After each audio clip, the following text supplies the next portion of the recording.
porta-moldes utilizados para a fabricação de um molde de injeção, por mais que sejam personalizados e customizados, eles devem possuir um layout padrão, para que o molde tenha seu funcionamento perfeito.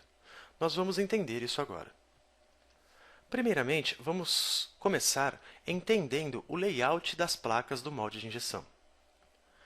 Iniciando pela parte de cima, vejam a placa em destaque. Essa é a placa chamada placa base superior.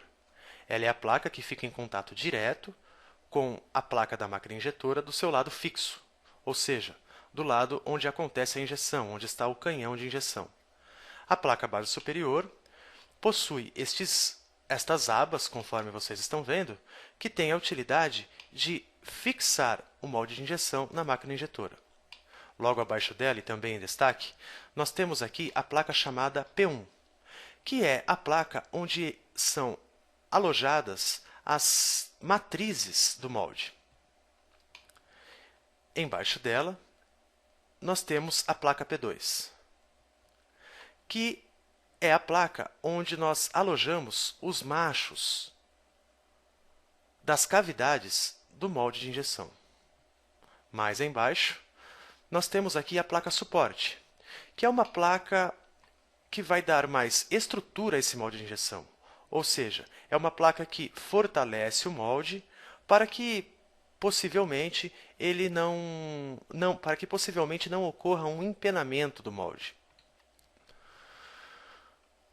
Logo aqui, nós podemos ver os espaçadores.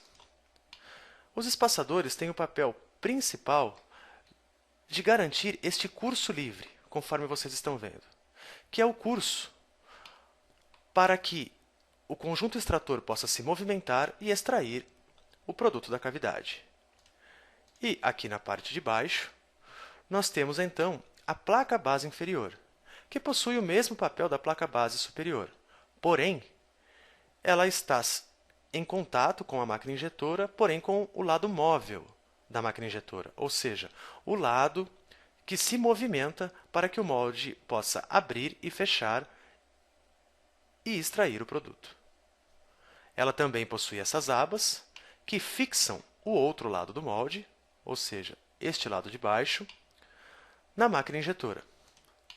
Quando nós vemos um porta-molde montado, nós podemos identificar e dizer que estas duas placas, a P1 e a placa base superior, compõem a parte fixa do molde.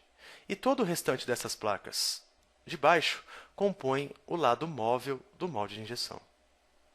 Todo e qualquer molde de injeção deve possuir um sistema de extração, que é composto exatamente por essas duas placas.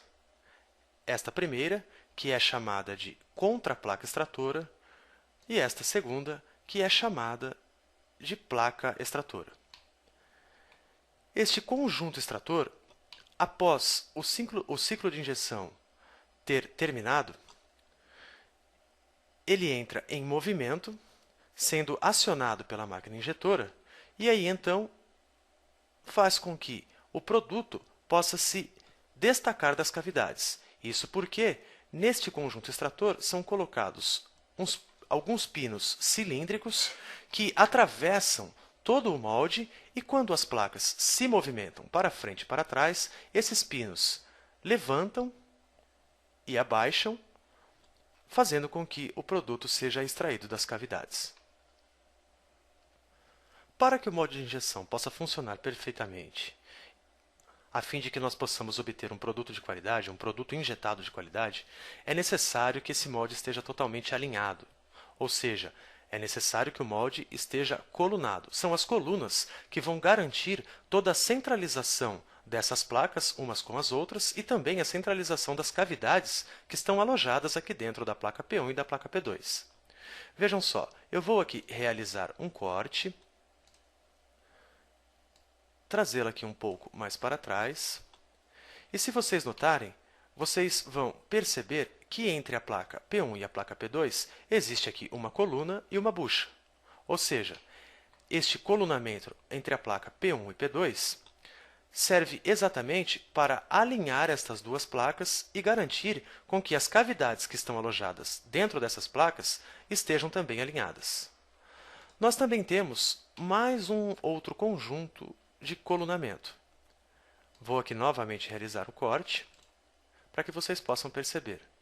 Observando aqui o conjunto extrator, vocês podem notar que ele possui aqui buchas, como vocês estão vendo, e também uma coluna que parte aqui de cima, da placa suporte.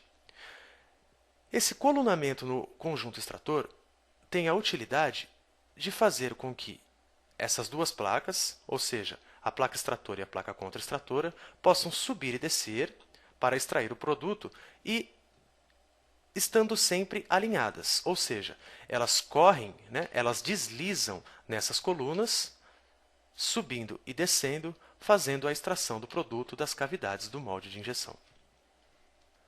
Com esta aula, nós podemos conhecer os nomes das placas do molde, bem como a sua disposição no porta-molde.